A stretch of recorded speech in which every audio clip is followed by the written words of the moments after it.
Hi everyone, welcome back to Bill's Veggie Pack Trials. This is week 7 of the Rogue tomatoes. So far, we've got a couple little tomatoes, and where the bird or the wind or something happened, we left this little stem, this side shoot, come on, starting to grow, and I can see a little bit of a flower bud there happening. So I'll let that grow and hopefully something happens. I'll go to the next one. So here we are at the second Rogue tomato. It's doing alright. So it's got 3 stems. So we've got 1, 2, 3 main ones so far. We've got 2, 3 little tomatoes growing.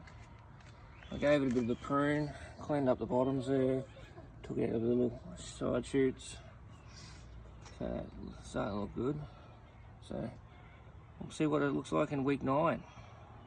If you like what you see, like and subscribe to Bill's Veggie Pack Trials, and I'll catch us later.